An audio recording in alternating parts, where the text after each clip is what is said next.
मुझे आपकी जरूरत है डैड।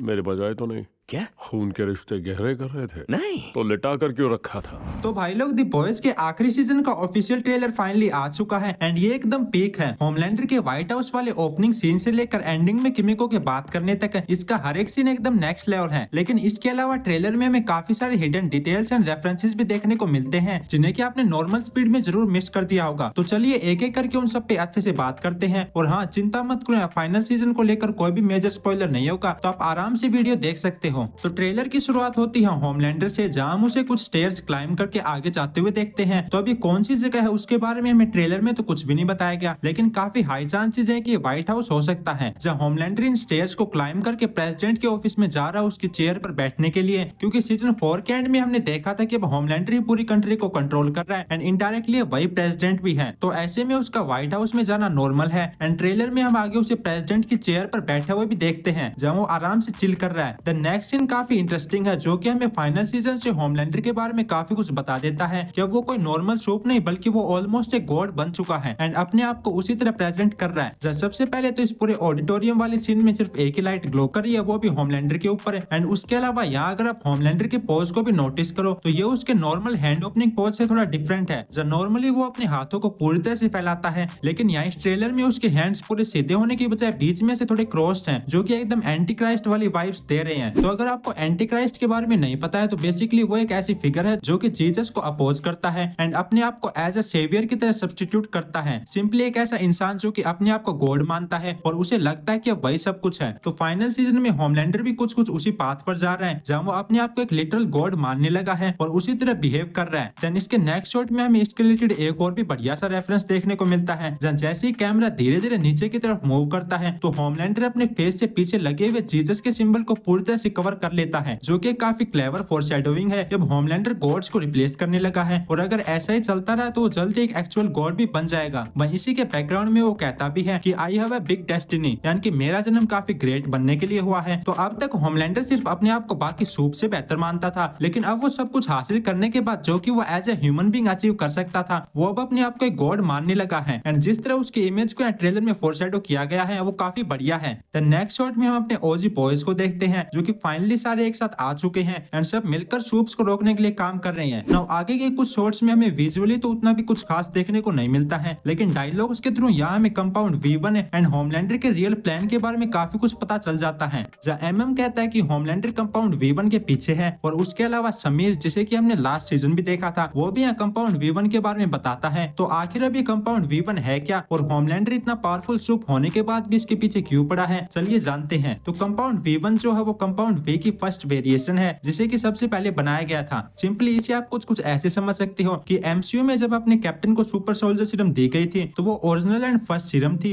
लेकिन उसके बाद जितनी भी सीरम बनी वो उस ओरिजिनल स्टीव वाली सीरम जितनी इफेक्टिव नहीं थी। तो उसी तरह यहाँ भी कंपाउंड V1 जो है वो ओरिजिनल फर्स्ट सीरम थी, जिससे कि स्टॉर्मफ्रंट एंड सोल्जर बॉय को पावर्स मिली थी। वहीं उसके बाद जितने भी कंपाउंड V सीरम बनाई गई जिससे बाकी सूप्स को पावर मिली, लाइक स्टारलाइट, होमलैंडर, वो सब उसकी वेरिएशंस थी एंड इसीलिए वो उतनी इफेक्टिव नहीं है। तो अब होमलैंडर उस ओरिजिनल कंपाउंड V1 को पाना चाहता है, क्योंकि वो एकदम प्योर सीरम है जिसकी हेल्प से वो इमॉर्टल बन सकता है। एंड उसके गॉड वाले पूरे आइडिया के साथ ये चीज भी एकदम बढ़िया तरीके से फिट बैठती है, क्योंकि करंटली वो चाहे कितना ही पावरफुल क्यों ना हो, लेकिन फिर भी वो एज कर रहा है एंड एक ना एक दिन वो बूढ़ा तो होगा ही। तो इसीलिए वो कंपाउंड V1 हासिल करना चाहता है ताकि उसकी हेल्प से वो सोल्जर बॉय एंड स्टॉर्मफ्रंट की तरह इमॉर्टल बन सके एंड देन इमॉर्टल बनते ही वो अपने आप ये गॉड बन जाएगा, जिसके बाद कोई भी उसे मार नहीं पाएगा। एंड इसीलिए वो सोल्जर बॉय का भी इस्तेमाल कर रहा है अपने इस प्लान को कंप्लीट करने के लिए। आगे एक सीन में हम उन दोनों को एक मेडिकल फैसिलिटी में भी जाते हुए देखते हैं। तो अगर आपको नहीं पता है तो ये वही लैब है जहाँ 90s में सोल्जर बॉय को पहली बार अपनी पावर्स मिली थी। तो काफी हाई चांसेस है कि यहाँ इस लैब में कंपाउंड V1 के कुछ सीरम प्रेजेंट हो और इसीलिए होमलैंडर सोल्जर बॉय के साथ यहाँ जा रहा है। देन आगे हमें कुछ रैंडम सीन्स देखने को मिलते हैं जहाँ soldier boy and butcher fight कर रहे हैं, deep and black Noire podcast कर रहे हैं, स्टारलाइट अपनी पावर्स यूज कर रही है एंड बुचर भी अपनी पावर्स को काफी अच्छे से इस्तेमाल कर रहा है। लेकिन इसके बाद वाला एक डायलॉग काफी इंटरेस्टिंग है जहाँ होमलैंडर जैसे ही अपने बैकग्राउंड वॉइस ओवर में बैकस्टैबर बोलता है तो उसी टाइम हमें स्क्रीन पर रायन का एक शॉट देखने को मिलता है। तो अब ये कोई कोइंसिडेंस है या फिर वो लोग जानबूझकर ऐसा कर रहे हैं, इसके बारे में तो कुछ भी नहीं कहा जा सकता, लेकिन इतना तो कंफर्म है कि सीजन 5 में रायन काफी इंपॉर्टेंट रोल प्ले करने वाला है एंड मोस्ट लाइकली वो होमलैंडर को बिट्रे भी करेगा। जहाँ एक बार आप खुद ही सोचो, अब तक रायन की पूरी स्टोरी को ऐसे बिल्ड किया गया कि he is the antidote of Homelander, मतलब वही अकेला एक ऐसा है जो कि होमलैंडर को मार सकता है, उसके पास होमलैंडर को टक्कर देने की पावर्स हैं। तो मेरे अकॉर्डिंग रायन के होमलैंडर को बिट्रे करने के काफी हाई चांसेस हैं। वहीं आगे ट्रेलर में उन्होंने इसके रिलेटेड एक हिंट भी ड्रॉप किया है, जहां अगर आप यहाँ होमलैंडर के सूट को थोड़ा सा भी अच्छे से नोटिस करते हो तो उसके चेस्ट पर आपको एक लेजर का मार्क दिखेगा एंड जितना मुझे पता है उसके अकॉर्डिंग द बॉयज में रायन के अलावा कोई ऐसा दूसरा कैरेक्टर है नहीं जो कि लेजर शूट कर सकता है और होमलैंडर के खिलाफ जा सके। तो इन्हीं सब को देखते हुए काफी हाई चांसेस है कि फिनाले में रायन होमलैंडर को बिट्रे करेगा एंड यहाँ इस सीन में होमलैंडर जिसे पंच कर रहा है वो रायन ही है। तो अगर सच में ऐसा होता है तो ये सीक्वेंस नेक्स्ट लेवल जाने वाली है। बाकी इसके अलावा पूरे ट्रेलर में तो कुछ भी उतना ब्रेक डाउन करने वाला नहीं है, लेकिन उसके अलावा ये दो शॉट मुझे कुछ ज्यादा अच्छे से समझ नहीं आए। जहाँ सबसे पहले तो यहाँ रात के टाइम पे होमलैंडर किसे चेज कर रहा है ये बिल्कुल भी क्लियर नहीं है एंड देन सेकंड यहाँ इस सीन में सोल्जर बॉय किस पर अटैक कर रहा है, ये दोनों सीन्स उतने क्लियर नहीं है, इसलिए कुछ ज्यादा पता नहीं चलता है। तो आज के लिए बस इतना ही। बाकी अगर मैंने ब्रेक डाउन करते टाइम कुछ गलत कह दिया तो आई एम सॉरी। मैं मिलता हूँ आपसे जल्द एक न्यू वीडियो के साथ, तब तक के लिए स्टे सेफ स्टे हेल्दी।